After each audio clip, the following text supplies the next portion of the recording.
The Frighteners is, it isn't enough to say that you have never done a movie like this. There's just never been a movie like this, I don't believe. I don't think so either, and that's just so, I mean, I can't tell you how many times I'd wanted to sit in this chair and have somebody say that to me. And if they then said, and it was horrible or terrible, I mean, that would almost still be fine. Although I don't think it is. I think it's good, but just to do something unusual, I think that's credit due to Peter Jackson. He's just, not a regular human being, and that was the lure to me, the fascination to me, because I've really been in an area, given, as you mentioned, that I've been doing this for so long, and I now am looking for, especially the last couple of years, just things that interest me and experiences that interest me, and I'm not looking for a paycheck, and I'm not looking for, pats on the back. I'm just looking to have a good time and enjoy acting and to work with talented people. And this was a great experience. I had no idea when I went to New Zealand what this was going to be or what this guy was going to do. And right up to the moment last night where I saw the film for the first time, I was learning new things about this movie. And I was really happy with a lot of choices that he made because the movie is accessible and it's commercial and it's all of those great things. But it's just an odd movie. It's very... it reminds me a little bit of, and I think it's a different movie, but when I saw 12 Monkeys, and I said, what the heck is that? I really liked it. And so, it's a thriller, and I think that part of it jumped out at me when I watched the movie last night, and I think I underestimated that when I was doing it, just how scary it is, and how intricately plotted it is, and how, all these things tied up, and all that stuff, because, for me, a lot of fun is in the comedy, so I was kind of doing that stuff at the beginning, but the pacing of it in that really jumped out at me, but it is an unusual film.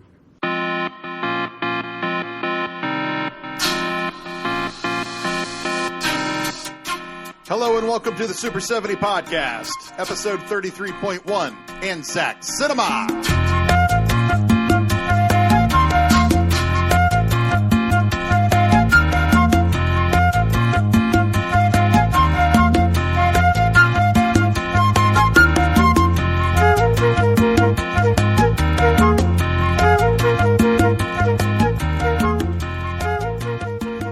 Months ago, I asked a friend of mine, Paul Emig, to pick a movie, any movie, for the Super 70 Podcast. He chose Peter Jackson's Braindead, and needless to say, this was not my cup of tea.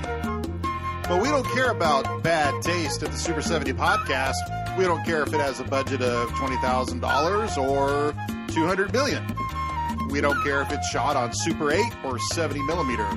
All we care about, if I may be allowed to paraphrase Russel Crowe, is if we are entertained. Also, for the previous year, Ben Waterhouse has been begging me to watch the same film.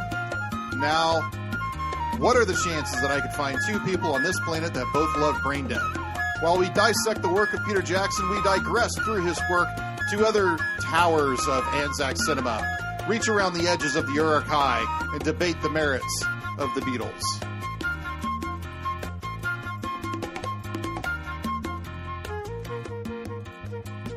Now that I know that you've watched this movie, because you're right, I've been pestering you to watch things like this for what's your real opinion? I mean, I know the gore might not be really what you're looking for in a movie, but overall, I mean, did you find it entertaining? Entertaining is a strong word. Like I don't want to. I'm not interested in it, and the gore is off-putting to me. I'm not a horror guy. I'm not a gore guy. I'm not even really a camp guy. Like I do like the Zucker brothers and what they do with camp, but I found it very, very hard to relate to something like this. But it does show Jackson and his crew, because it must be said that. These are the early days of Weta. Mm-hmm. Absolutely. And his practical effects team and his set team. And they went on, I mean, they're still together to this day.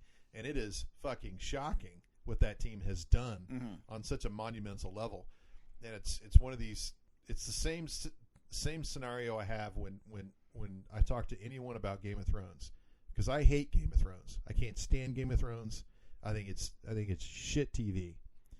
And every time I get into it with anybody about it, they always bring up the storytelling, which is absolutely what I hate about it. Mm-hmm.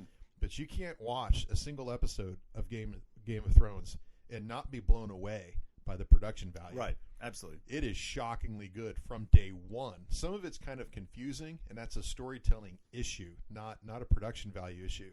There are hundreds of people in Northern Ireland who should be very, very proud of working on that film or that whole TV series. And I feel the same about the people at Weta and the people in New Zealand. This is a small corner of the world that I'm sure everyone just dismisses because it doesn't do anything, and they just make these value judgments about places with low population, about their ability to be capable to do X, Y, or Z, intellectually capable to storytell or to put two pennies together to make something of value. And I think that Jackson and his team in New Zealand specifically just blows that out of the water. And it's not because it's white, and it's not because it descends from the Western tradition of X. It's just because there's just nobody there. There's a very low population in New Zealand, and there always has been. Mm-hmm. And the idea that they have just blossomed into this juggernaut that has created so much the past 30 years is really quite impressive. And it's the same situation in Hong Kong. You look at Hong Kong and you think, well, yeah, there's 9 million people in Hong Kong. Well, yeah, but not in 1980. Right. Not in 1970. Not in 1960 when they were the Hollywood of the East. And still, like, just no money in Hong Kong, making a completely disposable product that was turned over and sometimes burned or trashed. And most films made in Hong Kong the past 50 years don't even survive because they recycled the nitrate, right? So it was something that was spectacular that almost lived in the moment. Yeah, and I think that New Zealand is luckily they developed later than Hong Kong, mm-hmm. But I think their tradition is going to be just as fantastic. Absolutely. And I think New Zealand is so interesting geographically. You kind of look at the Middle Earth movies and you realize those are all the same country, that there is a country that has snow-capped mountains and that has beaches and has all these places. I mean, yes, some of it's computer generated, but some of it could be a tourism video for the island of New Zealand. Welcome to Middle Earth, my friend. I'm here to guide you on your journey, so cease your rebel rousing and listen very carefully, and obey all crew member instructions and all illuminated signs. If the seatbelt sign were to illuminate, return to your seat right away. Make sure all valuables at your feet are pushed under the seat in front of you. And fasten your seatbelt low across your hips. Although we recommend you keep your seatbelt fastened through the flight, if you do need to get up, release by lifting the lever or pressing down on the button.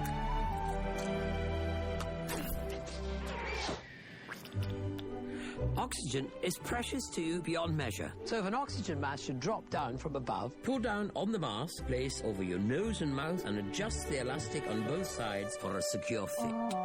There's no need to sound the alarm if the bag doesn't inflate. There's plenty of oxygen flowing through freely. If you have halflings or young ones, secure your own mask before helping with theirs.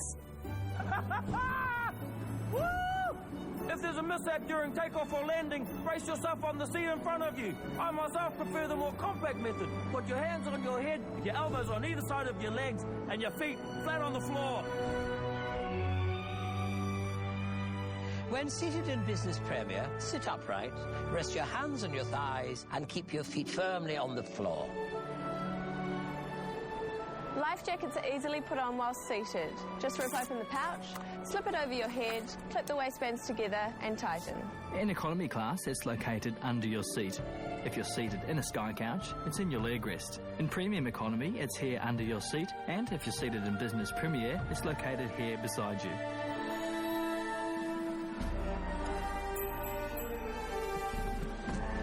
Inflate your life jacket by pulling on the red tab, but only when leaving the aircraft.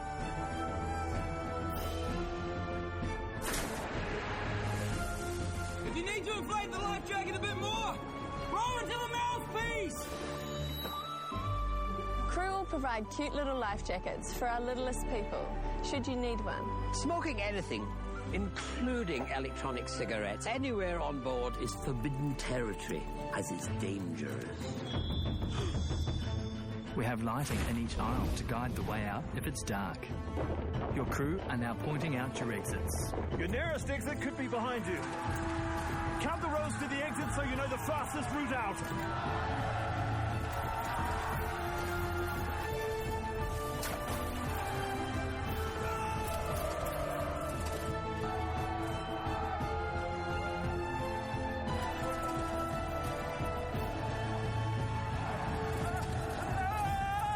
And cut. It's time to stow all electronic devices. As you're on board a 777 aircraft, lightweight handheld electronic devices may be used at any time. For more information, please refer to your safety card or ask one of the flight attendants.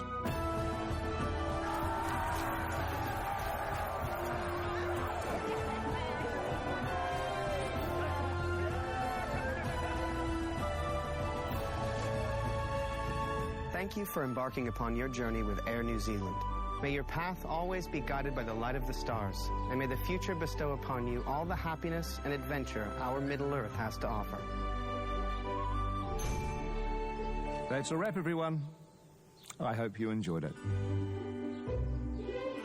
So I think just having some of the sweeping vistas, makes it just more cinematic and could inspire so many different looks and kind of visual styles, which kind of makes this so interesting because this is all indoors.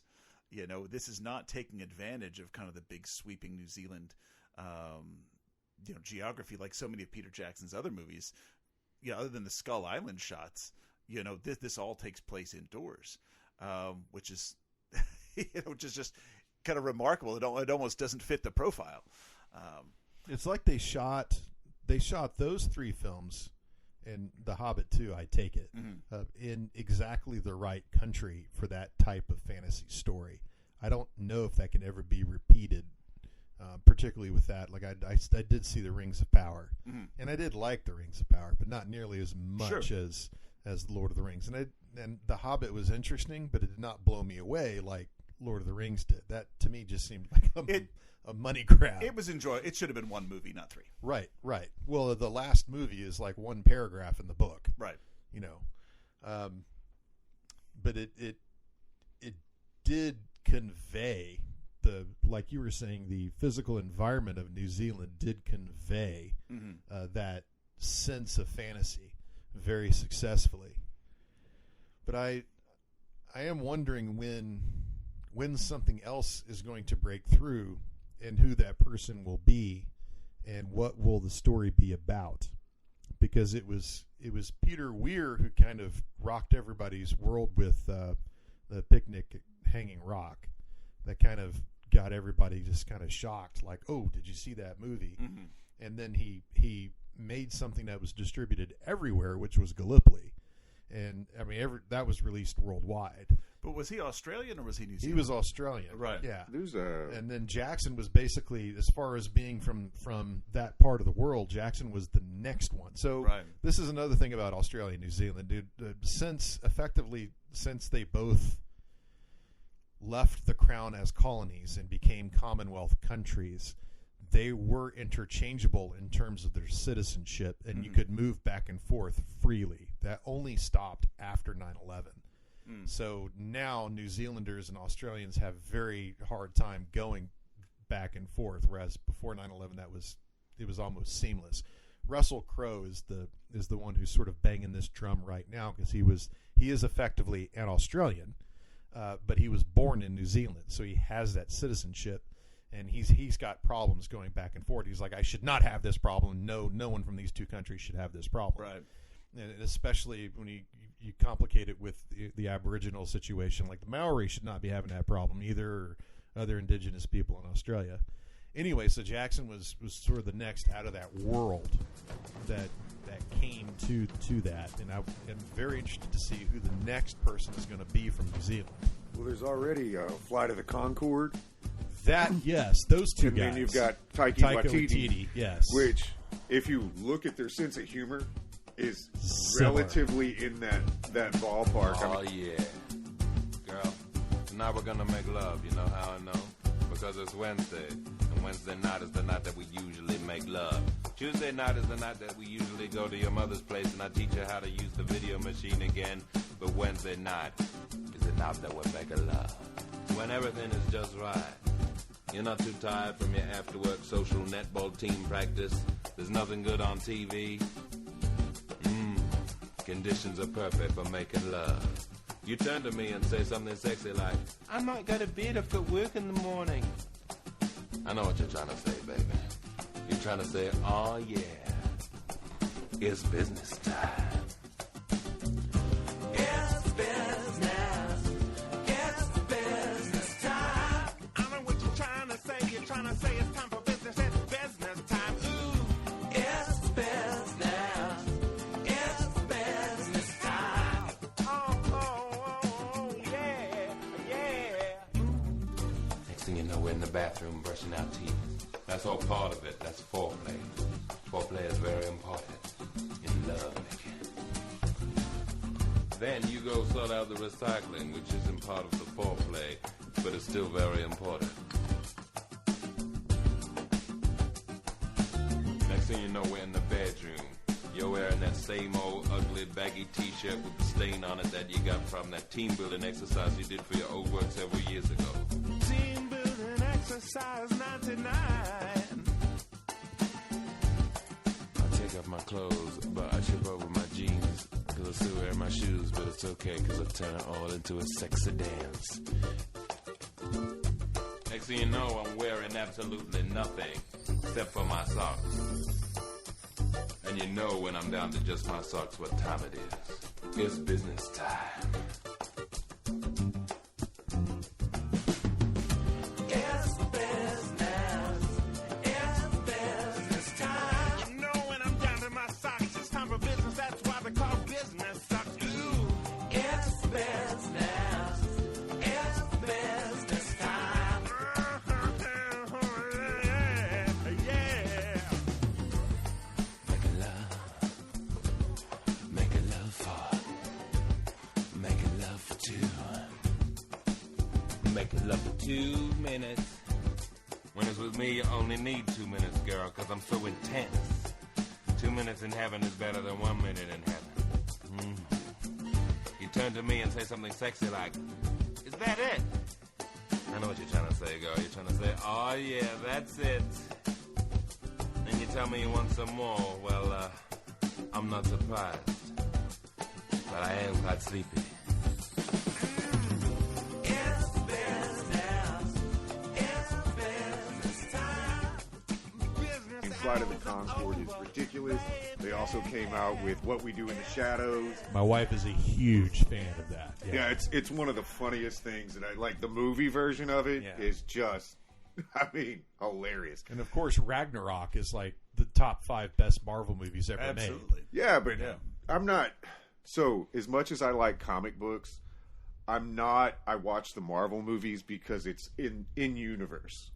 It's because I'm curious as to what's happening on Earth 1999. It has nothing to do with the quality of movies because it is pure trite bullshit. And I recognize that the whole way through. But Taika Waititi did Jojo Rabbit.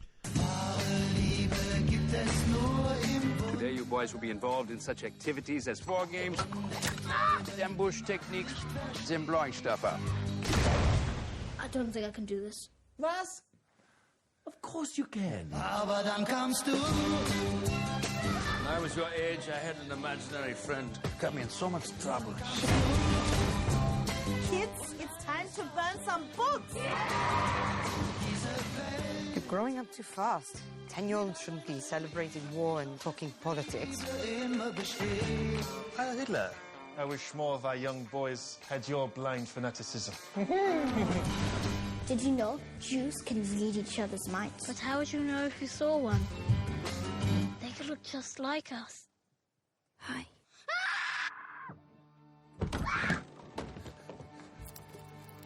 You know what I am? Say, a Jew. Gesundheit.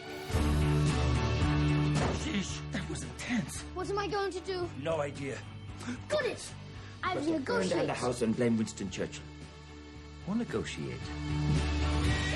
If I tell on you, you'll be in big trouble.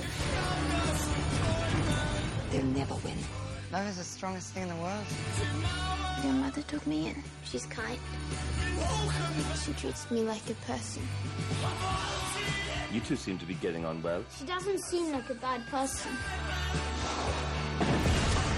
I'm the enemy.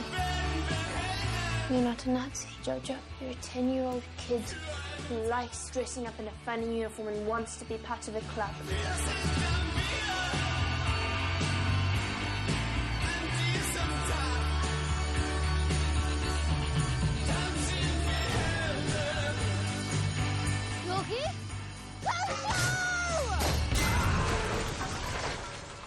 Oh, God.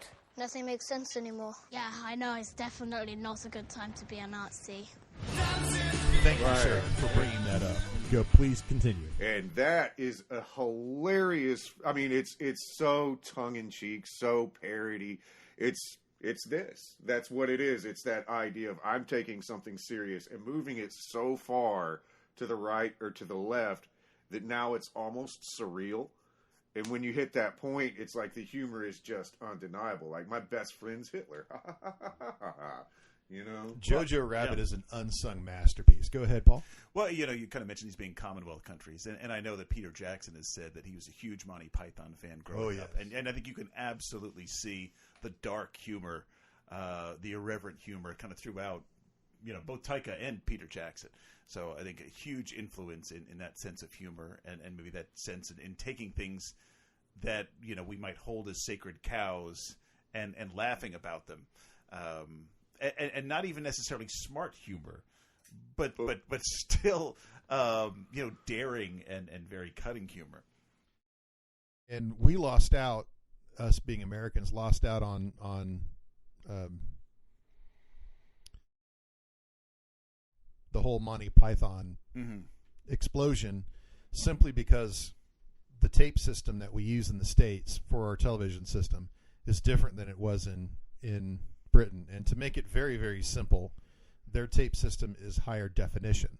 And in order to bring Monty Python or anything from the BBC over to the United States, you had to basically dumb it down to a lower resolution on a different technology in order to play it, and somebody had to pay for that every episode of Monty Python, and nobody wanted to pay. They had to raise the money to do it. Whereas New Zealand, Australia, Canada, and I think 17 other countries, including South Africa, they were already using that system, and a lot of it was planned, but a lot of it was just circumstance. So there was like a 7-year delay in Monty Python.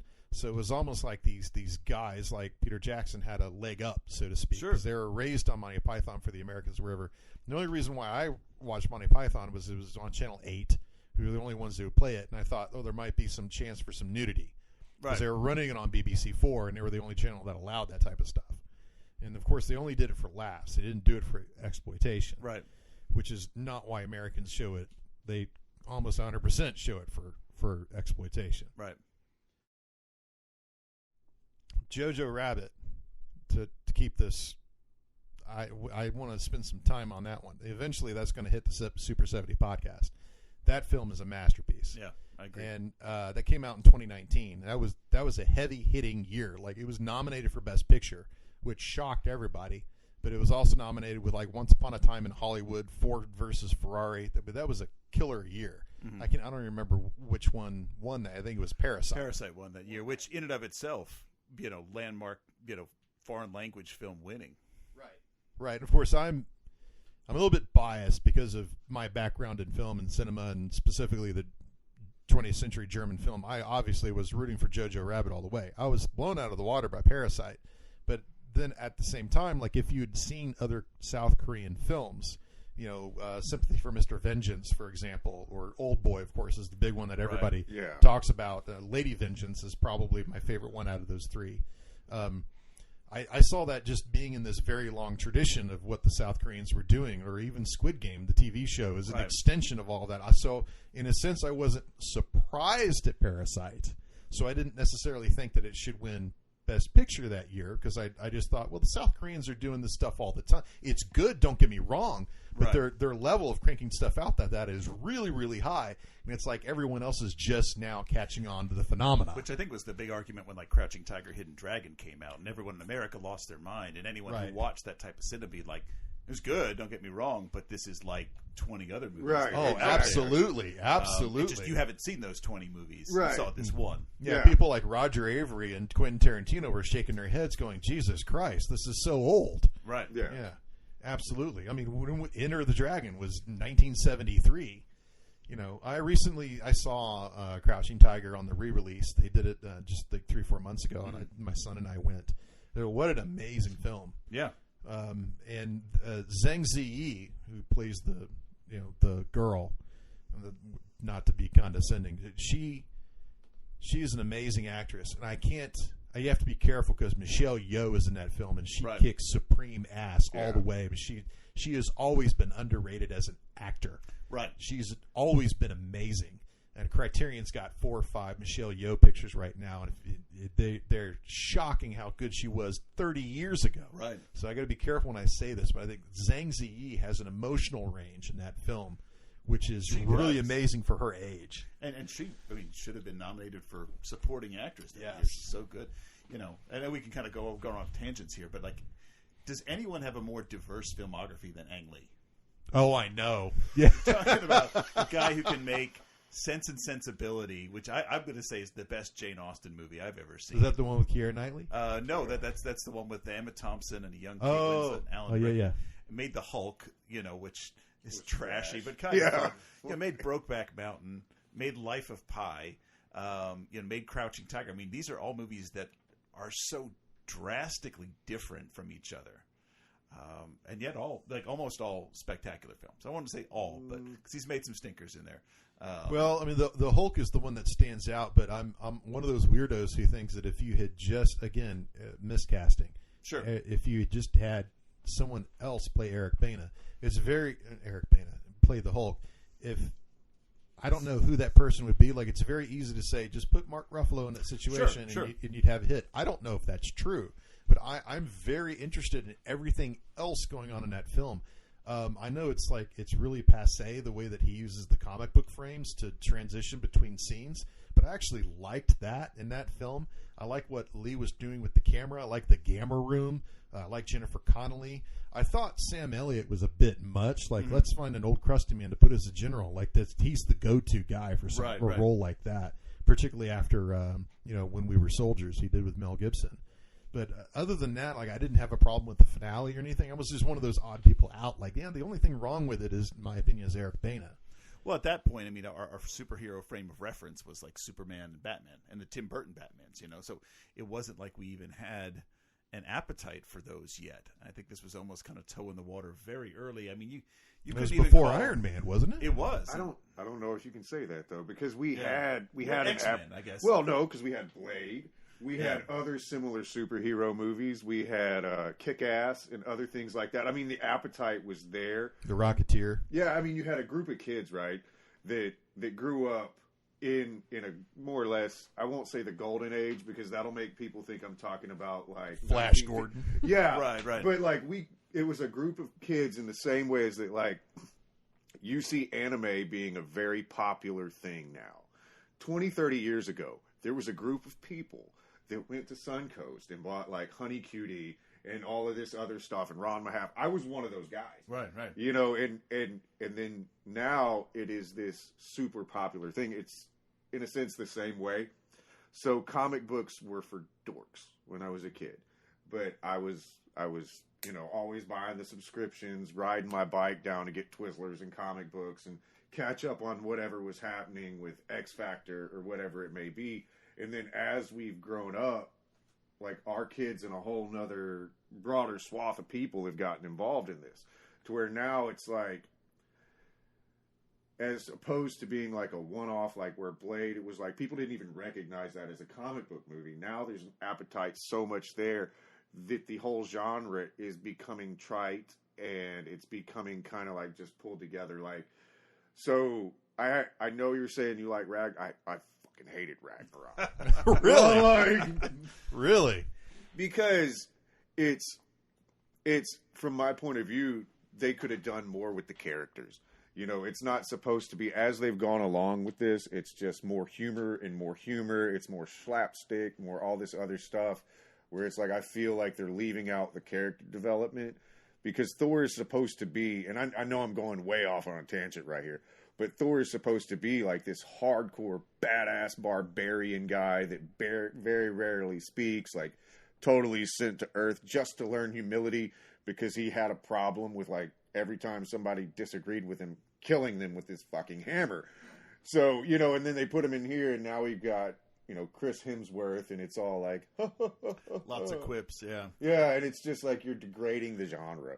You know, you can make an argument it's a great Taika Waititi movie. Yeah. and you know, maybe less than what you're hoping for as a comic book movie. Right. I just think the representations, you know, it's like the more popular something gets, the more tried it gets. It's in the same sense as like Led Zeppelin, right?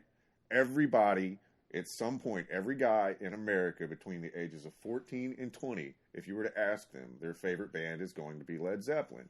Like, does that make it trite? Absolutely. Does that make it bad? No. But then you get Greta Van Fleet. Well, wow. So I don't know if we I kind of hijacked you here. No, that's fine. I think that's a discussion for a music podcast. Although I like Greta Van Fleet, but I mean, to me, Ragnarok is his second best film. I mean, JoJo takes the cake, just because of the danger that it has, and it's sort of timely in its presentation, and it tackles issues that, I mean, I don't know if Taika Waititi is gay or not, and no. It's kind of irrelevant to the fact. Yeah, but he's married with kids. Okay, so there's this enormous, and he's half Jewish too. Right? Yeah, he's a Polynesian Jew. And the entire undercurrent, I mean, obviously there's a Jewish undercurrent that's going on in JoJo, which is really, really, really funny. I wouldn't say it's an undercurrent. It's definitely a main current. But there's the homosexual undercurrent that's running alongside fascism, which is absolutely killer. Mm-hmm. And he nails it every single time. Most of it is going through Sam Rockwell. But there's other things in the film as well. And I can't tell you what it's like to pick up on that as someone who's actually studied Weimar. And when you think about all these guys in Weimar who went into several organs of the Nazi state, hiding their sexuality, and only to find out that they weren't welcome anymore, you know, particularly after the purge in 1934. And that's sort of on display. And when Rockwell comes out in the end with that fucking cape and playing the music while he's going into battle with the eyeliner and everything, I just thought that was brilliant. I just thought I knew exactly what he was doing there. It was gorgeous. And then, of course, Scarlett Johansson has a wonderful performance in that. Mm-hmm. So the next one, after Taika, I guess, it'll be interesting to see what the subject matter will be, what the direction will be.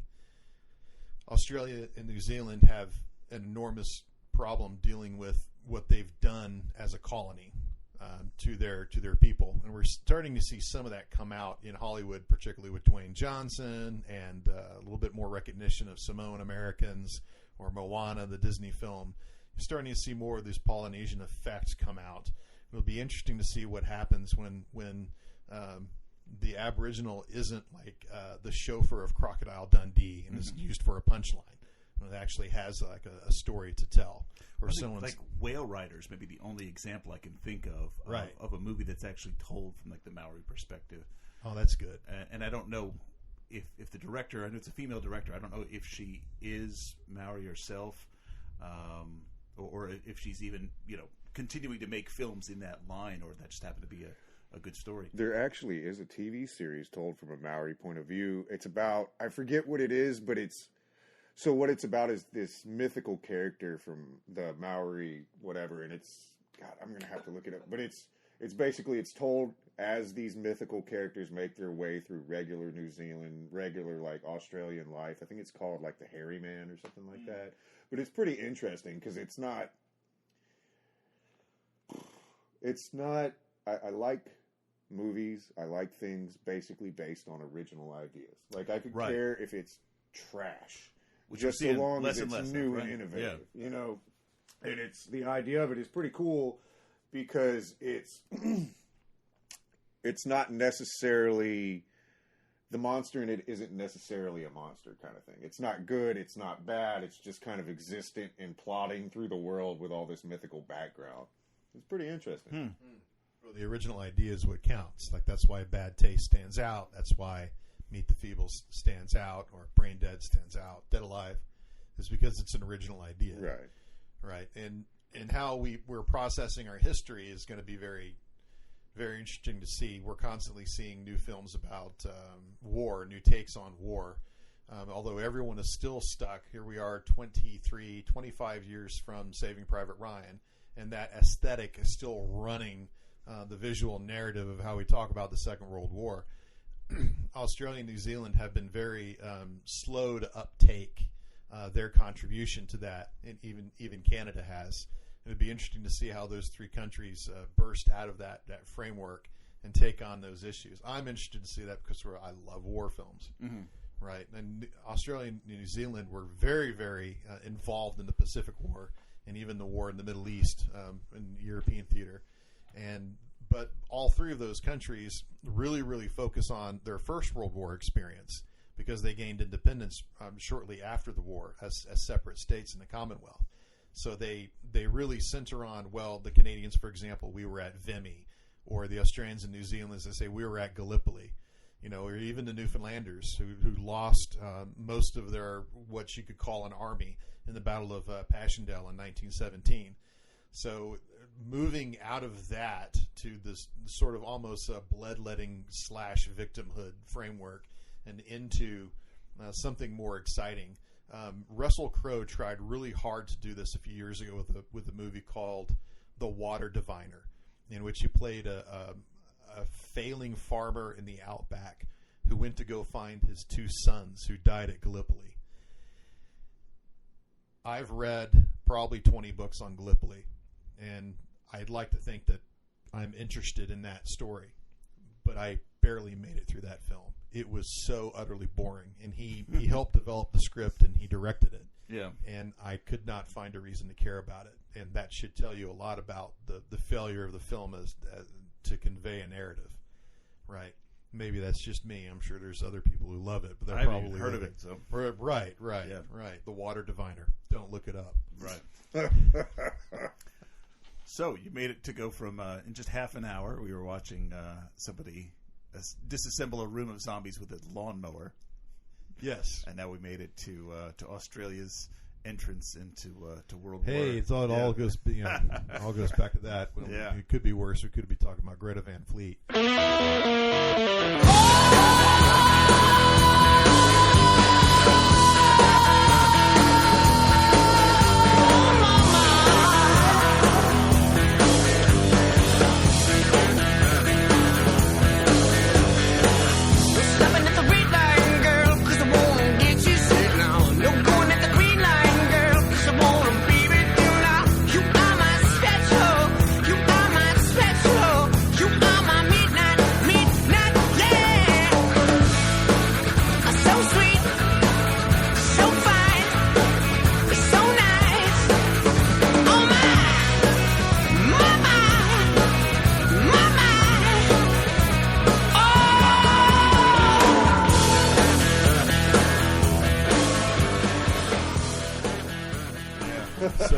So the Frighteners, I saw in the theater, like I said. Ben, when did you see it?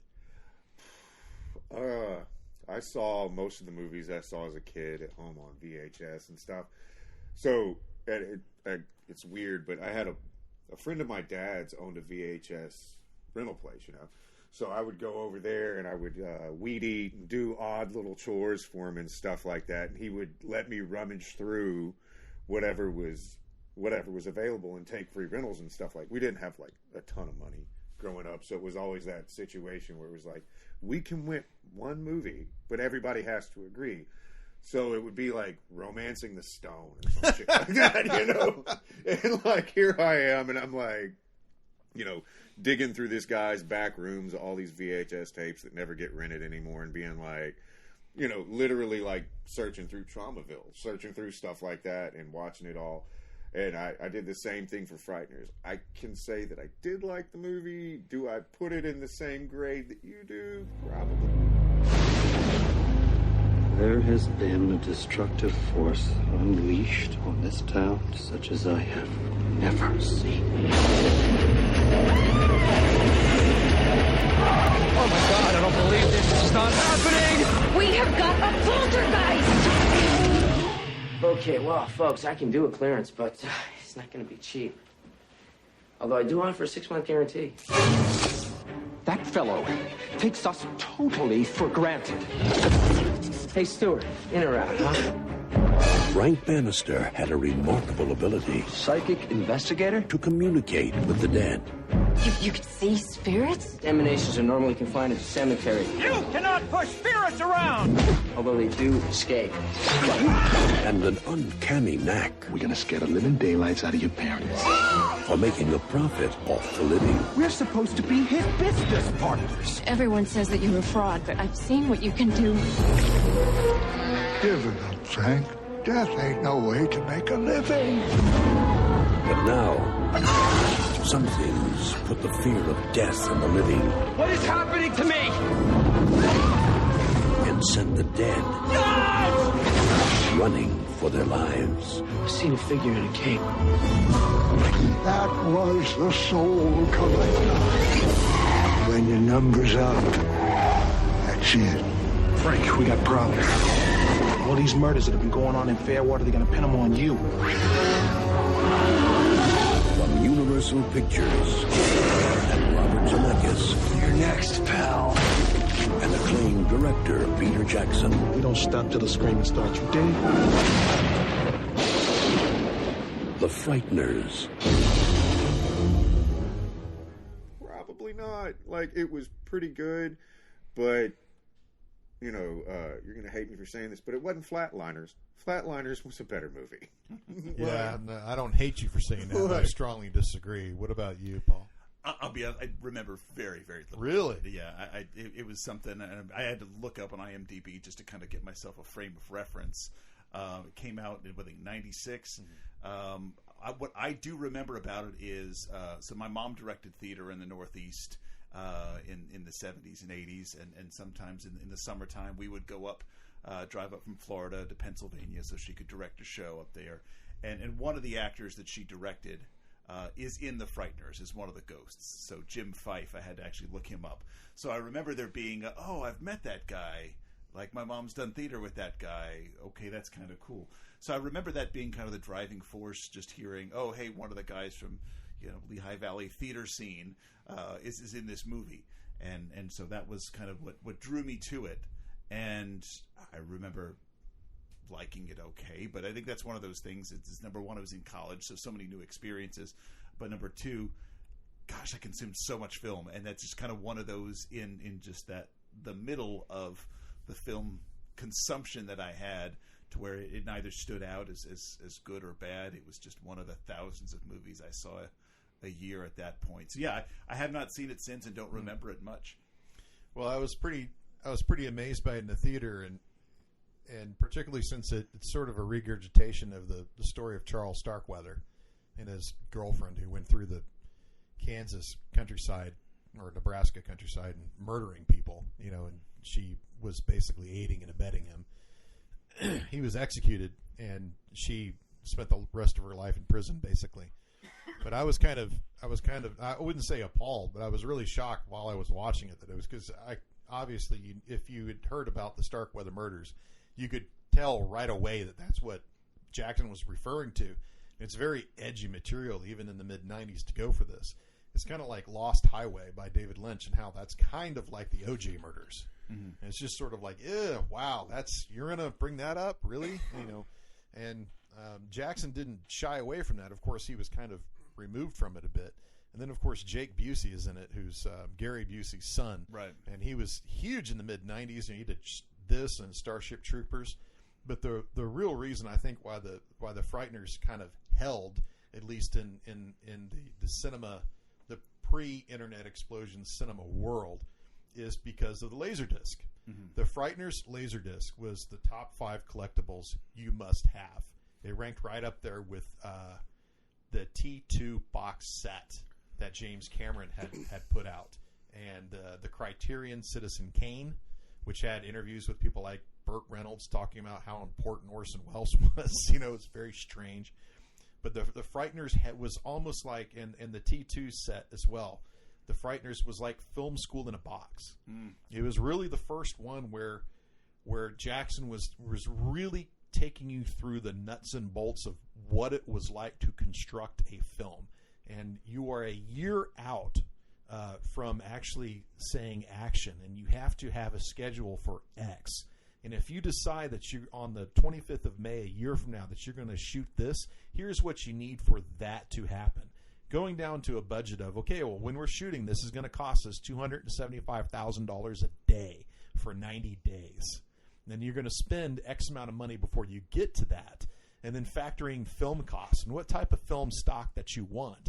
Is that stock going to be grainy? Is it going to be clear? And this is, of course, there were digital effects in the movie, but it wasn't shot digitally. It was shot on film.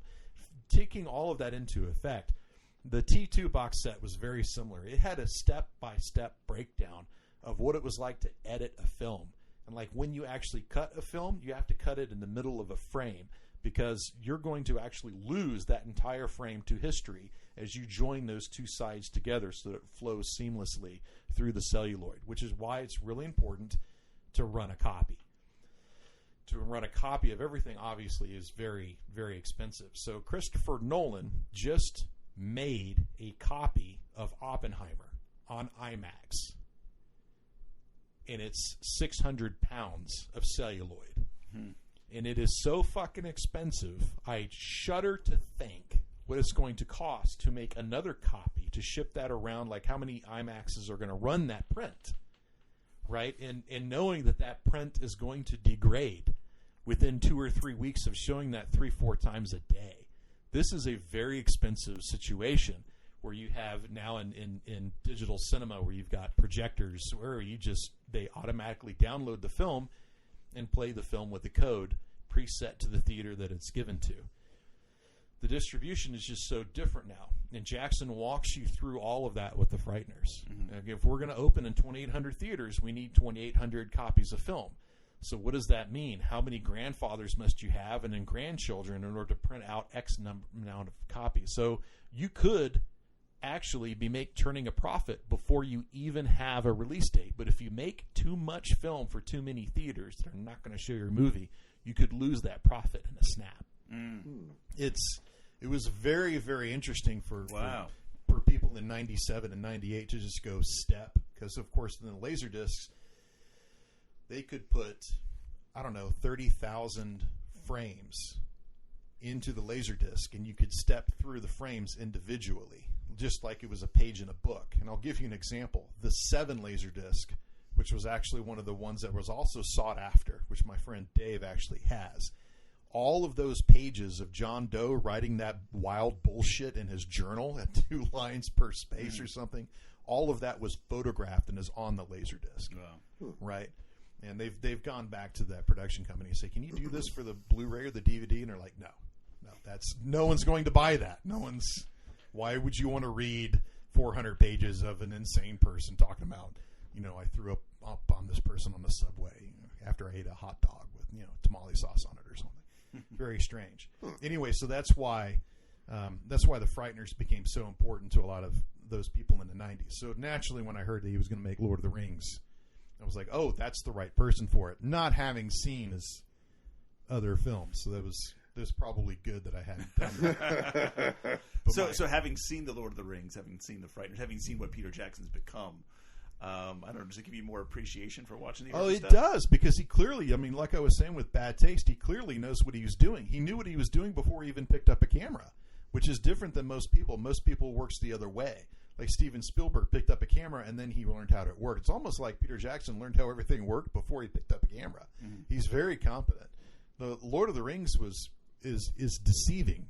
It's very deceiving. It's like he shot it like Bad Taste, but it looks like a $200 million production. Like one of my favorite stories is, I think it's on the Fellowship of the Ring DVD, when they talked about doing the close-up of Cate Blanchett. Mm-hmm. And they had to just turn on every light in the studio to light her up because Galadriel is supposed to look like this other worldly elf. But they had to really fire up her eyes. And these are in the days, of course, before ring lights. Ring lights are everywhere now. Everyone with a freaking webcam and an OnlyFans account has a ring light. But back then, they didn't really occur. So they went out and they grabbed some Christmas lights, like white Christmas lights, and they just racked them in a ring, and they put them around the lens of the camera so it didn't interfere with the lens curvature or the glow, because they didn't want to have any lens flares, which will ruin a film as long as you're not J.J. Abrams, who thinks that they're fucking fantastic. So if you look at that shot, or if you in the old DVD players, you could actually like zoom in to the image, you will see the Christmas lights inside her pupils, which was the effect that they wanted to have. You're talking about Christmas lights that cost like $25, right? So Peter Jackson had this very funny joke where he's like, "This is the cheapest, most expensive film ever." And he was absolutely the right person for it. I'm upset that The Hobbit turned into what it turned into. Hobbit was a cash grab, yeah. Right. And I don't think he's entirely happy with that. Well, I don't think he ever planned. I think Guillermo del Toro was supposed to direct that trilogy, right? And then I think only when things fell apart did Peter Jackson just say, "Hey, if this is going to get made, and we're going to get the money behind this to do it right, then my name needs to be attached to it." Right. And I would agree with him. I don't know that there was another person that could have done that job that way. I think he or Del Toro would have been. I've been much more interested in a Del Toro production. But also the other thing was, it was Jackson's production company hiring Del Toro, and Del Toro didn't want to live for like 18 months in New Zealand. Right, which was a big, like, even Christopher Lee was in his 90s when he did that. And he was like, "I don't want to live in New Zealand for another 8 months. I lived there for 18 months the last time. Already like 95. I'm 95 years old, so I got to think about where I want to live." I completely empathize with that. How are you with Let It Be?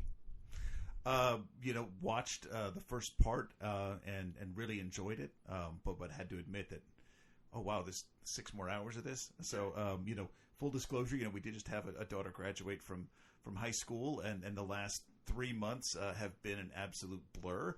So I think we sat down and watched Let It Be. My son and I were like, wow, this is really, really cool. I do not have time to finish this at any point in the foreseeable future. So I will circle back. But I know we talked about that as almost a prerequisite for this, and I'm like, well, not for this, but for it needs to be a separate conversation. Sure. So when you finish that, sir, have you seen Let It Be, Ben? No. Okay, it's on Disney Plus. Yeah. Do you have Disney Plus? I have it, but I don't really mess with it. All right. Are you interested in watching the Let It Be documentary? Sure. Please don't tell me it's about the Beatles. It is. Christ, you're not a Beatles fan? No, we've had this discussion before. You don't like my opinion on it. Like, I consider them the first boy band and the creators of pop, and therefore the downfall of music.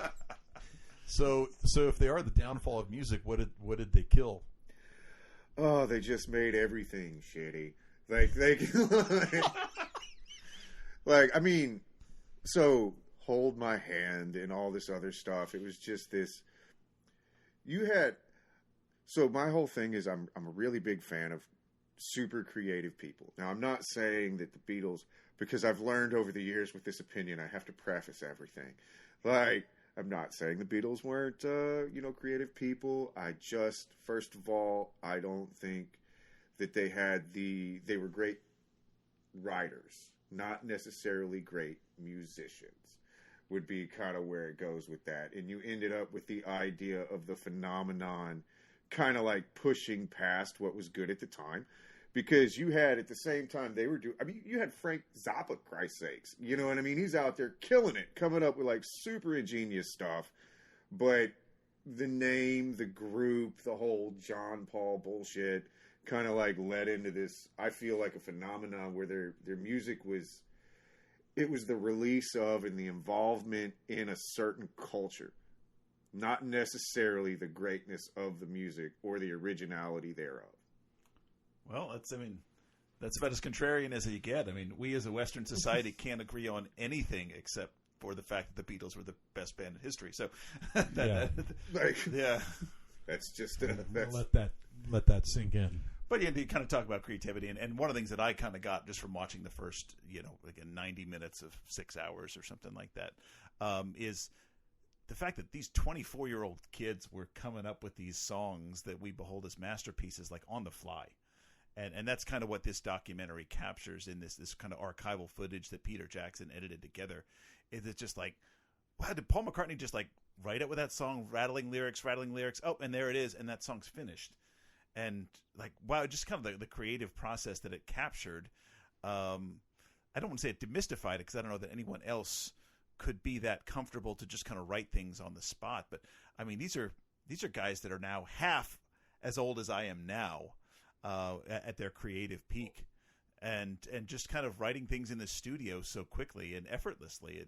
It was that was kind of my takeaway from what I've seen so far. Yeah, John was 28 years old. I do have one question on that. So we're talking about a same time period where right before that we had like Tutti Frutti.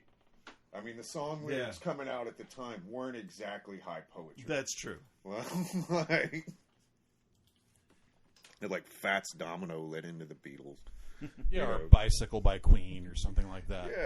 Yeah. I mean, Queen, I'll give it to. Like, they created the idea, like, they used operatic thematics and everything like that, and that was their big album that came out, right? I mean, that was new, it was innovative. Like, they were doing different stuff, it took a lot of work, but I mean, like, when you're talking about lyrics that are like, do you want to ride in my car? Like, do you want to hold my hand? Do you want to do it? It's kind of like I said, I feel like you can tell that it was written by a 20-year-old. Well, I mean, I agree. There's aspects of that in the Beatles that I'm not too. I mean, people say that Sgt. Pepper is one of the greatest albums ever made, and every time I listen to Sgt. Pepper, I vehemently disagree. Fixing a Hole is not nearly one of the greatest songs ever written. It's about fixing a hole in the roof. It's almost like Neil Young was accused of writing a song about I'm sitting on the pot and it's a Thursday, and that's the song. And yeah, I suppose that the music that surrounds those lyrics is interesting, I guess, but it's not exactly groundbreaking material. Right. Not everything the Beatles did was at a higher level. No, especially the early stuff was kind of the prototypian boy band. Yeah. Right. I mean, that's but that's what they were trying to be. Yeah. I mean, that was sort of. You're in this sort of very strange situation where I don't remember who wrote it. It was a very fascinating book, and they talked about how the disposable industry of music in the 1950s and early 1960s did not lend itself to having a career in pop music. And the only three people that were on that arc of surviving, who were around in 1955, who would still be around in 1985, say, was Elvis Presley, Buddy Holly, and Johnny Cash. And two of them just didn't make it, right? That was the three people out of the hundreds and hundreds of people who tried to have a career. Jerry Lee Lewis went on and did album after album after album that nobody bought, right? That nobody played on the air, and everybody just cited one song. Johnny Cash actually had just dozens of songs, and it just mattered of who you were. He had songs that were very popular that played on the radio, like Boy Named Sue and so forth. But as we know, like in the evangelical community, particularly in the South, his songs about the gospel were entirely popular. They were enormously popular. And Elvis's songs about when he sang gospel were equally that's why you had a separate gospel chart that just sold an enormous amount of copies. That very rarely is even referred to now. People just don't want to talk about it, right? Like Charlotte Church never existed, that type of situation. Or we forget that Taylor Swift's first album was what exactly? Or Shania Twain's early career, or Katie Lang's first 5 albums when she came from Alberta.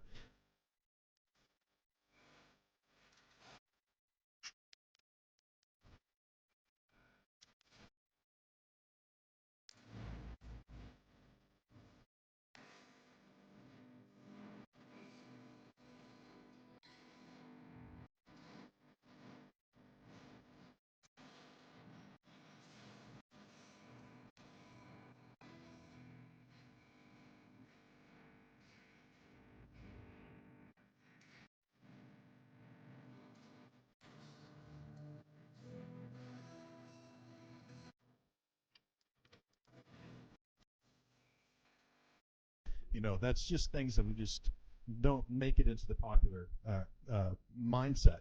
The Beatles didn't actually think that they were going to last as long as they lasted, because that was not the record. That was not the way acts went. Like, you were lucky if you had one album. They had one album. Having two was a plus. And they made 10 albums in 7.5 years. And so they definitely broke out of that mold. The fact that they couldn't stay together was a tragedy, but actually, if you look at the record, that was not the norm.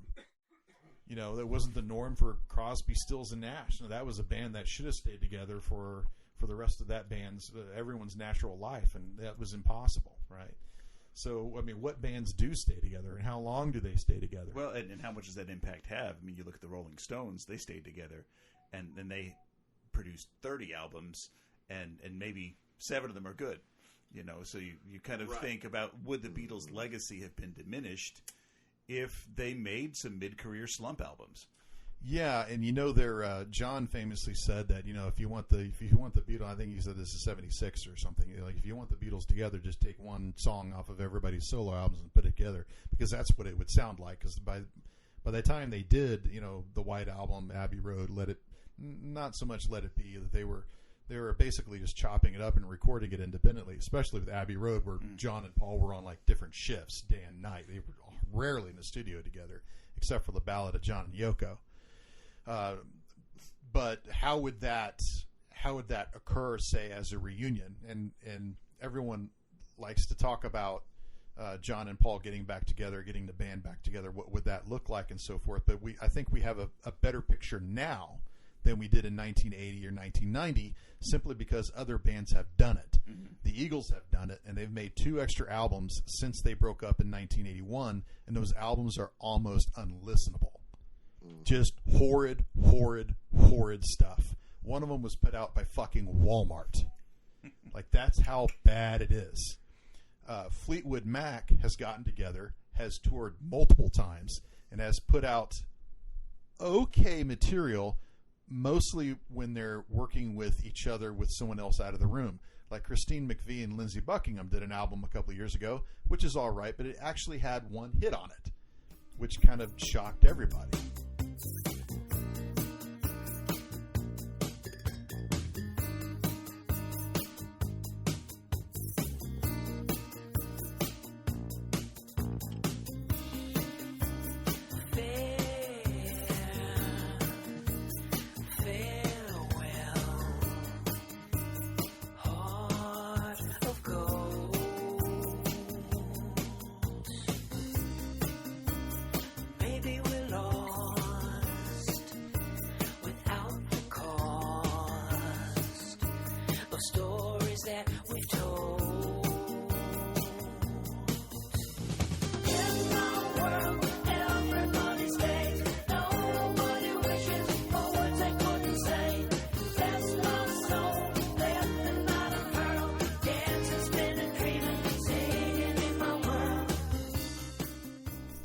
The idea that the Beatles would tour, I don't think is outside the idea. Like, they got back together for the anthology, of course, in the late 90s.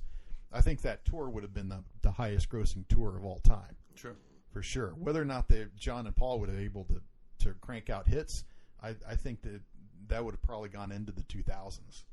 Right. But I do think that it's possible. I just think that turning down that amount of money.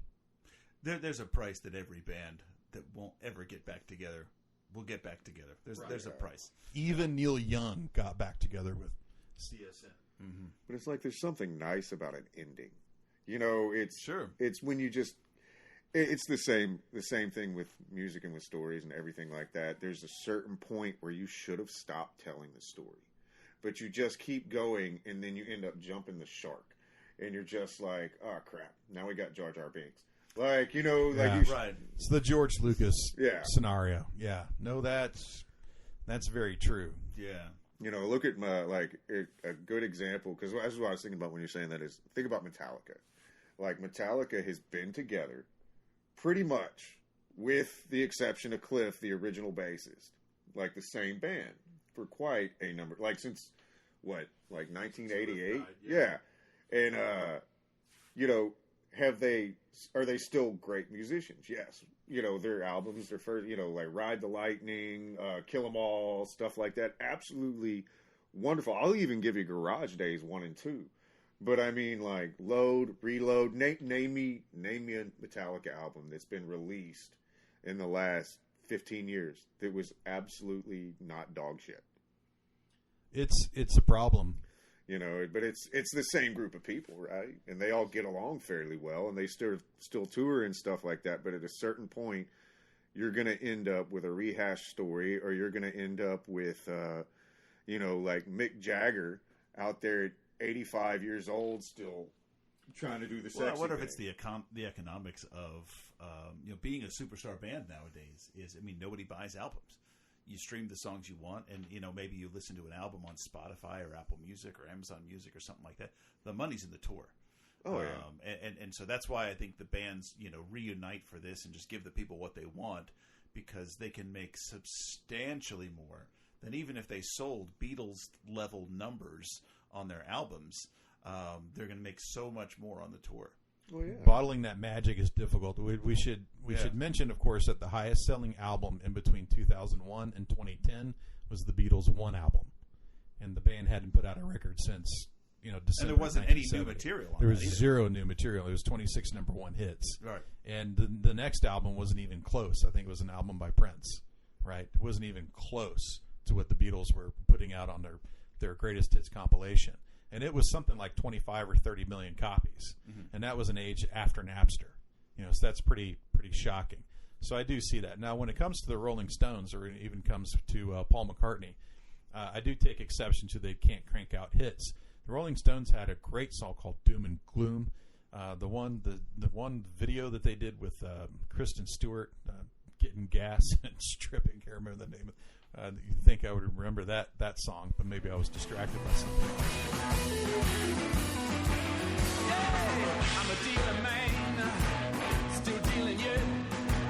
I'm gonna keep on dealing till I find myself a bet. Gotta stop dealing. I believe I ride 'em on down. Well, I don't stop dealing. I believe I ride 'em on down. Yeah, raised in the country, got a place in town. Got 2 kids and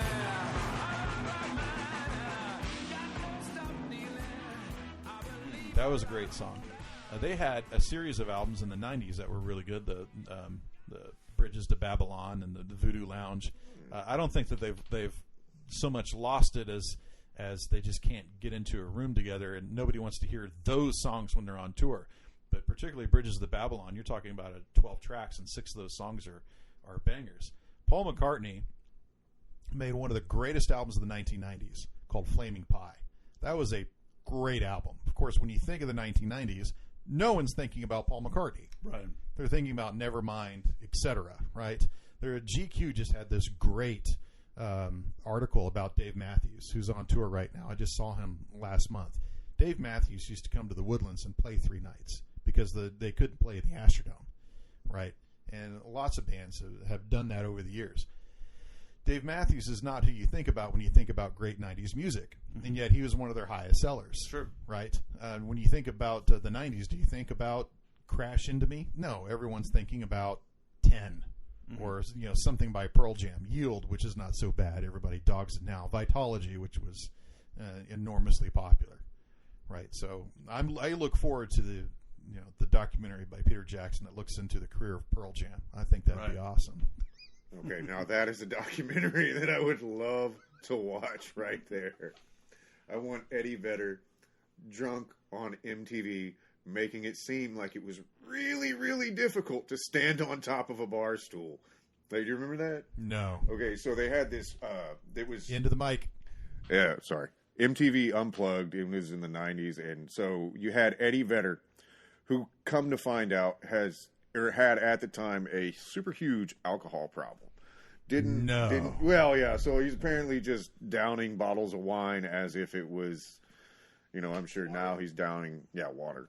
But he he was sitting there doing this thing. He writes, I forget what it was on his arm, like freedom or slave or something like that, and this magic marker, climbs up on top of this bar stool the whole time, like making it just seem like he's climbing like this super precarious peak of a mountain. Like, and I don't know if Eddie Vedder was not an out of shape man. Like, he was fairly well, together, and he's just struggling in his mid-20s to climb up this bar stool so that he can pull his own Sinead O'Connor move. I remember that. And I remember that. That's right. And I think he wrote pro-choice on it. Yeah, or some shit like that. Something like yeah. young man putting his political statement out there, like against the... And I forgot the struggle to get on the stool. Yeah, it was just like, you were like, there's no fucking way that this is so difficult. Like, how are you making it look this hard? So how did it end? That was pretty much it. It was just him the song. standing on top of a stool, like shaking back and forth, and you're just like, Finish the song, start another song, Did you see a Montage of Heck, the documentary about Kurt Cobain? It was really good. So here's another shocker for you. I'm not a huge Nirvana fan. Oh, that's fine. My son isn't either. I never got it. Like, I was more like Pearl Jam, Stone Temple Pilots, and then later on, like Echo and the Bunnymen and stuff like that. Sure. I like that too. So. What about you? I like Nirvana fine, but I think I was more into Guns N' Roses at the time. I think Nevermind's a great album. I think 10 is every bit as good an album as Nevermind. Sure. Did you see Montage of Heck? No. I dragged my son, kicking and screaming, to see Moon Age Daydream, a documentary about Bowie, and it was a 100-minute acid trip. And I loved every minute of it. Okay. I saw it's on HBO Max or Max now. Yeah. So I was totally, if you know anything about Bowie, it's great. If you know nothing about Bowie, it is painful. My son has never forgiven me. He's like, Dad, I went in there with an open mind. I actually was like, I'm going to learn something about David Bowie. He fucking hated it. Just could not stand, didn't understand anything. He's like, I don't know when the guy was born. I don't know when he died. I don't know what school he went to. I don't know the impetus for any of his music. I don't know anything. And maybe he had a point. Maybe the Moon Age Daydream is just for people who are already Bowie fans. Right. And that probably should be put on the poster before you walk in. Did you see is that the one? That's not the one where they have where they talk about him writing his musical, is it? No. Like, they have another documentary. It's kind of off subject, but they haven't. Just so you know, it's not off subject. They have another documentary where he is basically his life's dream. One of his life dreams since he was a child was to write a theatrical musical. So he found out that he was going to die, and that he worked on, like, that's what he did. Like, somebody came up to him more or less and was like, David Bowie, you've got 8 months to live. So, in effect, what he did was turn around and go, like, I'm going to write this damn musical. Is that Black Star? Yeah. Like, showed up to work every single day, like, did the whole thing, never told anybody that he was going to die or they had any issues because he didn't want it to affect production. Like, what the hell? Like, what a, like, solid entertainer. You know what I mean? Like, to sit there and be like, my purpose on this life is to create these works of art. See, that is what needs to be examined. Probably not. Well, I mean, as much as I liked Moon Age Daydream, that probably has more of a success of breaching through a cinematic audience. Right. Because who knew that at the time? It's like, oh, David Bowie's coming out with another album. Oh, David Bowie died, and here's this new album that was somebody who knew that they were dying, but nobody else was picking up on that in production. I didn't even know he was sick when he passed away. No, it kept it very, very. Yeah, very I mean, there's a bunch. The same as George Harrison. What George Martin, the producer from Abbey Road, he actually told a reporter that he knew personally. He said, "Yeah, George is really sick," and it made the papers. And then apparently somebody picked up the phone and called George Martin and said, "Shut the fuck up about George. Don't say anything." And so he didn't say any. There was no other word out about George being sick, and the press dropped it. And then I think it was like 3 months later, and he died. Mm-hmm. And the world was kind of shocked. But I remember seeing that in Time magazine or something. It was like, oh, George is sick, and then nothing was made of it, so I assumed that he was okay. Right. But then the next thing you know, he was dead. So George Martin kind of got slapped on the hand by Apple Corps or somebody, just like, don't talk about it. It was really quite sad. Do you think? I think those are like great uplift. I mean, that's like humanity uplifted, right? The show must go on as you know what I mean? Like when you, like Freddie Mercury, right? He did kind of the same thing. Oh, yeah. You know, struggling through until the very end, like the true I mean, it's not exactly an optimistic story, but it is very uplifting for the human soul. Well, it depends on your point of view. You look at the Grateful Dead.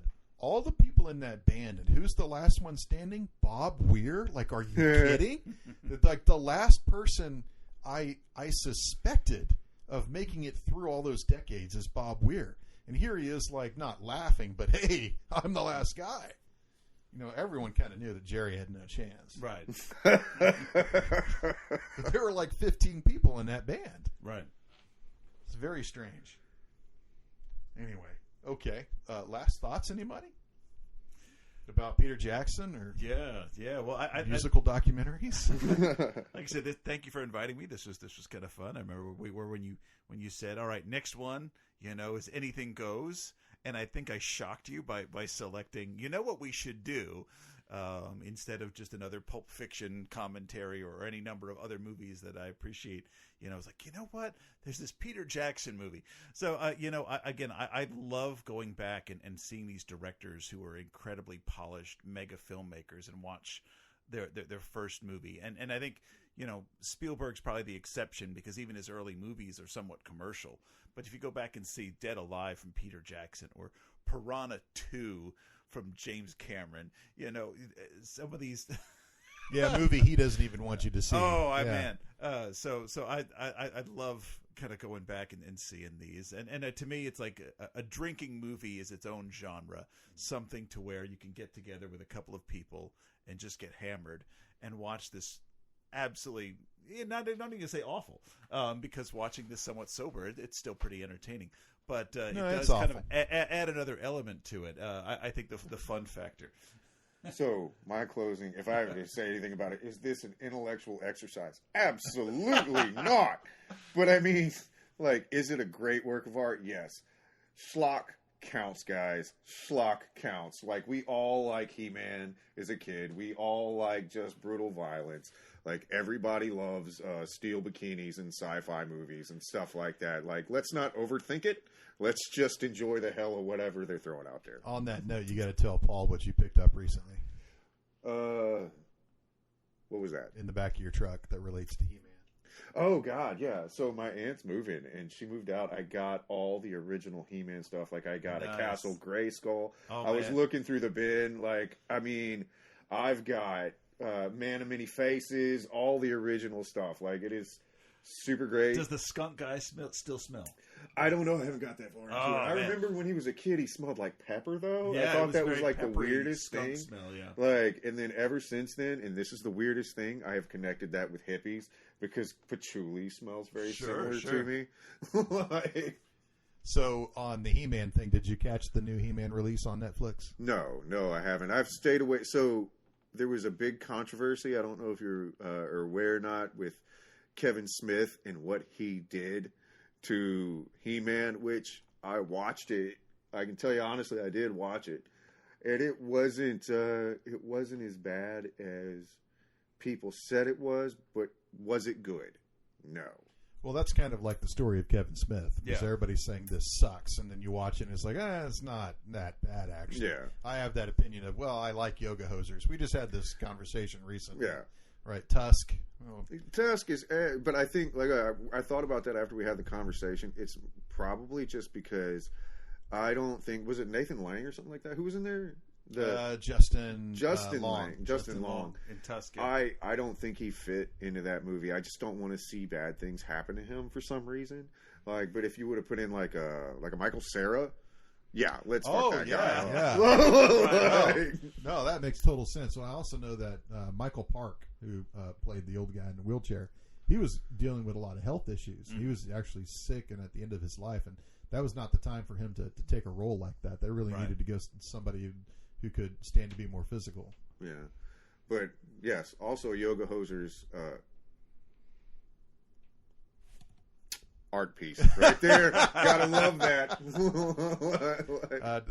I'm not expecting people to be of two minds about Yoga Hosers. I don't expect it to improve on the Rotten Tomatoes score, but personally, I like it. Other than Ralph Garman doing his stupid little impressions, which I could do without, I actually like the movie quite a bit. Yeah, that's actually the one Kevin Smith I haven't seen yet. So oh yeah, I own it. I own the Blu-ray, and I haven't seen it yet. So you saw the one with the clown? The one with the clown. Which one's that? Oh man, it is a stomach-turning event that I have seen. It's like one of the rare movies that I just can't stomach watching twice. Oh, was that the Terrifier? It was. God, what was the name of that? But it was. It's a Kevin Smith movie? Yeah, I don't think. Yeah. So he made this movie. Oh man, I'm not even sure if I can say this out Kilroy loud. was here. Was that the one he shot in the University of Florida?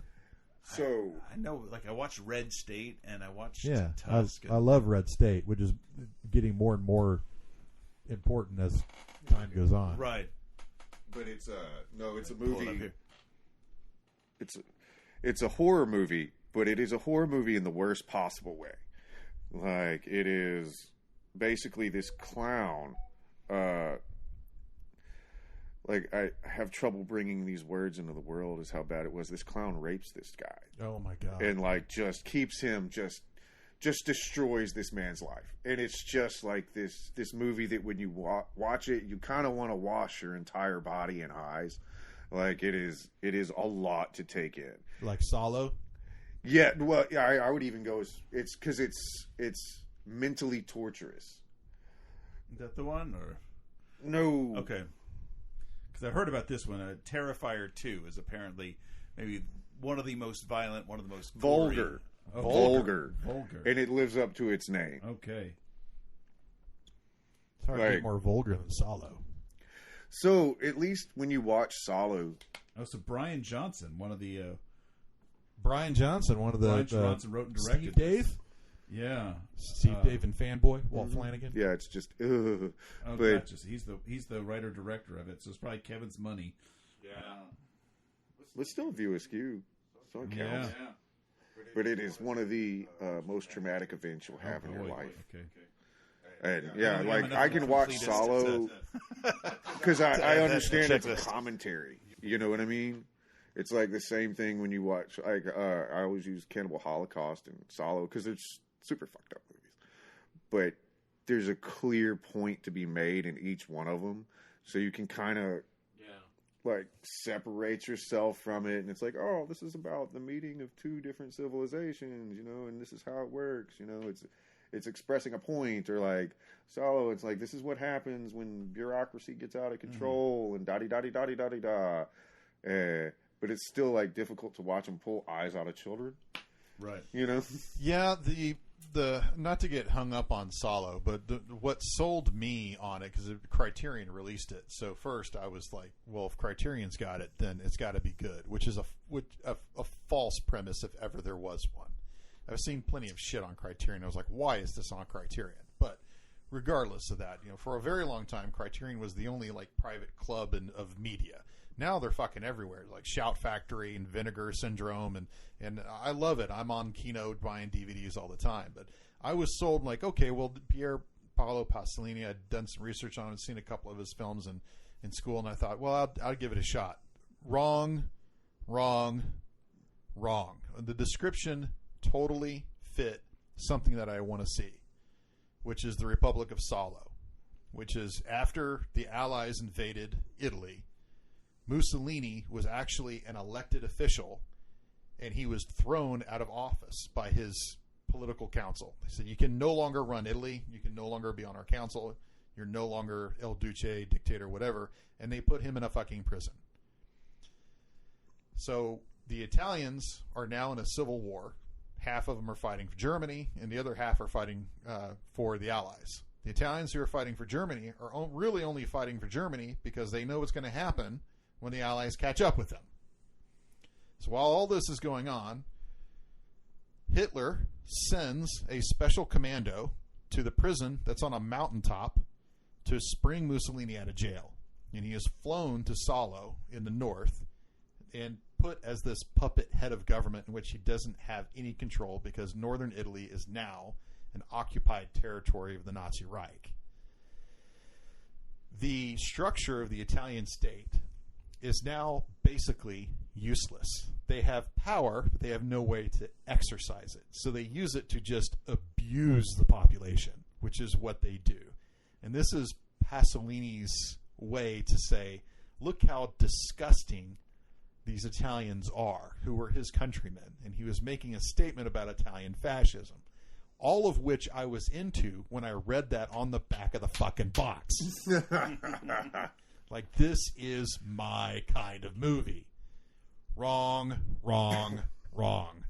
The other person that you should probably see a film of, or then maybe steer clear of other stuff, is Liliana Caviani, who's a brilliant Italian filmmaker. She made one of my favorite films called The Night Porter. The Night Porter is ostensibly about a camp survivor, not a Jew, who falls in love with her abuser when she runs into him about 15 years later. It's a very complicated story about love. Caviani also did another film about the American occupation of southern Italy when it happened in 1943, and it was called The Skin. It was based on a book by an Italian author whose name escapes me. Dylan is referring to Italian author Curzio Malapert. But it was basically about how the Americans showed up in Italy and could literally buy people. They were so rich and so over the top with power that it destroyed the Italian culture. And it wasn't just them. The British Army showed up in Italy, and we're not talking about just Brits. There were Indians in the British Army. There were Egyptians in the British Army. There were Muslims from what would be Pakistan in the British Army. And this cultural movement that happened in southern Italy was just, the Italians just couldn't take it. Their culture cracked underneath it, and it wouldn't survive probably very long if something dramatic hadn't happened, which was the war finally ended and Italy was saved from its occupiers, basically. So those themes are very interesting, but they're very disgusting to watch in something like The Skin or Salo, which is just over the top, almost not like Dead Alive, but yeah, in a much more difficult way to watch. Right? Yeah, no camp, just all very serious about it. Because if you saw the same thing in kind of a serious setting, if you saw somebody actually getting tortured. Where you hear the screams as they're getting tortured by these things, and it maybe harken back to a real historical event. Yeah, this would be unwatchable.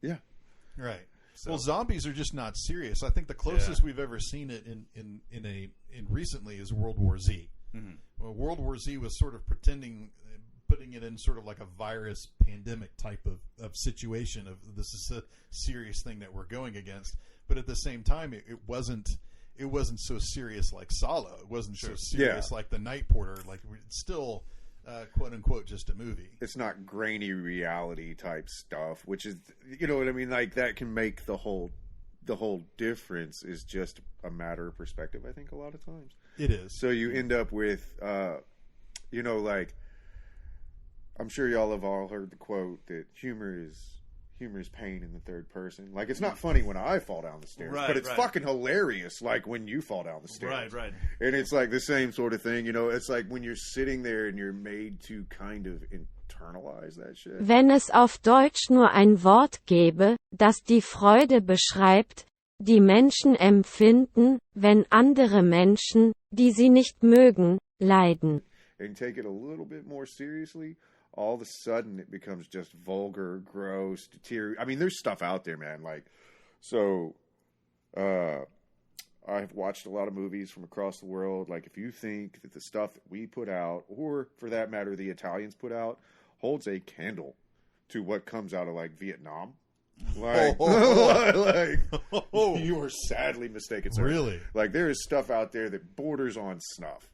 Oh, and by God. borders on, I mean it's fucking snuff. But what about the Communist Party? I mean, they permit stuff like that? Yeah, I mean, they're Asians, and I mean that in the nicest possible way. I just mean like that they're their history coming up to there has led to this point. It's not a media that they've ever had an issue with because they have like, you know, it's a different perspective. You know, like we have vampires, they have hopping ghosts, you know, but it's all a lot of body horror, a lot of stuff like you got Junji Ito, you've got stuff like Spiral, you've got stuff where it's like, you know, the horror stories are basically like body mutilation, like the one I was telling you about the other day with the balloon head thing. Yeah. I mean, that's kind of how that horror works. So it's not like a super huge jump to come out from Asian cultures to start putting out body horror to putting out, I shit you not, like, I mean, it's fake, it's all fake, but it's nonetheless snuff films. Like look up a trilogy called Flower of Flesh and Blood. You will not watch it. You will not make it 3 minutes into it. They deglove somebody. Like with deglove somebody? Yeah, so they take this person and they put a glove on their arm and they dip it in hot water to cold water to hot water to cold water and they pull the glove off and it removes all the skin on their forearm. No, this is a special effect. Yeah, it's a special effect, but I mean nonetheless it's as realistic as you really want to see.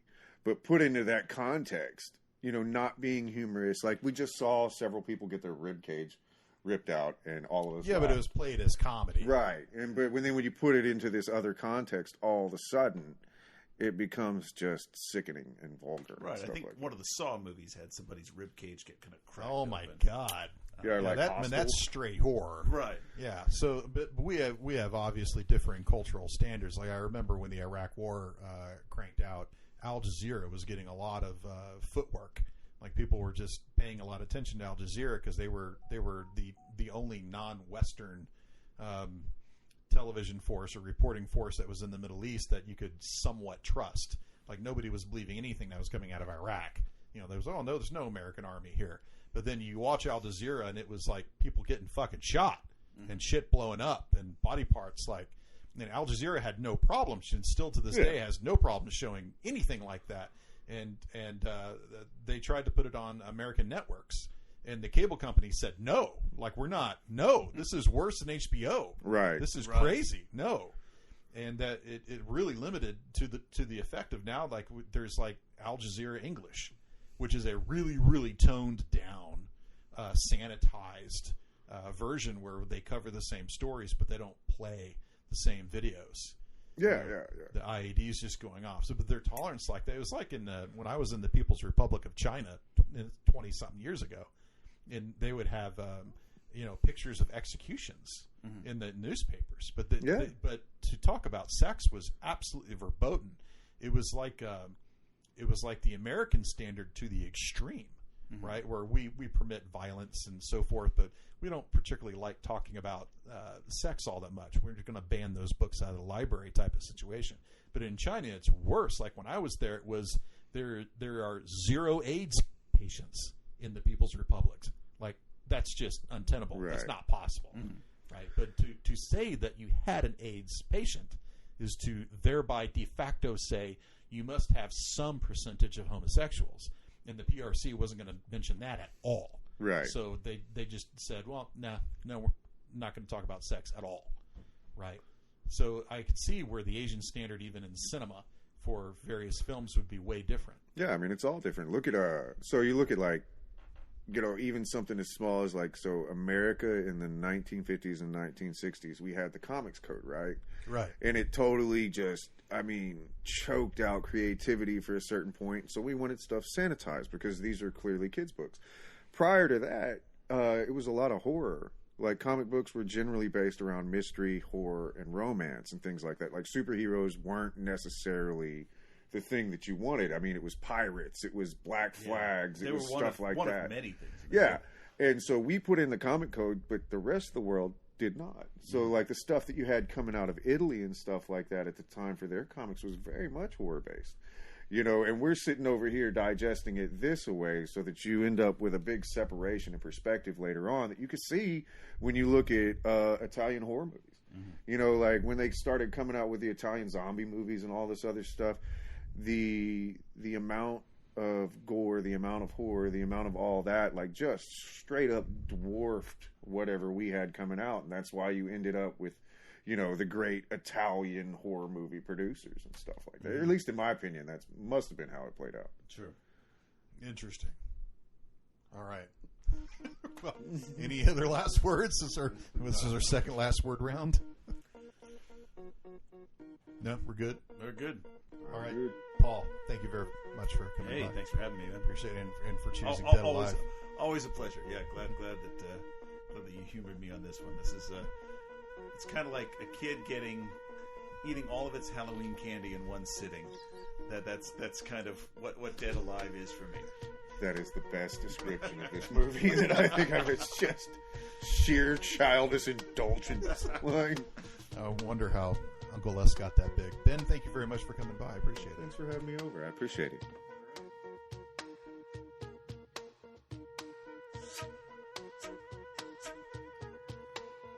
Thanks for listening to us ramble on about cinema, and in this case, a healthy dose of rock music. The Super 70 podcast is found wherever you find podcasts. You can find me, my books, and my blog at www.thatdylandavis.com. I'm Dylan Davis, and we'll meet next time inside the mind.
too late and getting crazy. So I was a bit sort of exhausted and I went to bed. Anyway, I had a dream, and my mother, who died probably about 10 years previously, was in the dream. She came to me in the dream. It's a magic moment because you're actually there with your mother. So she seemed to know that I was a bit stressed out, and she said, don't worry, it's going to be fine. Just let it be. And I thought, wow. And just felt really great that my mother had given me that advice, and woke up and was just remembering the dream, and I thought, what did she say? She said, let it be. And so I thought that was a great idea for a song, so I went to the piano and wrote it.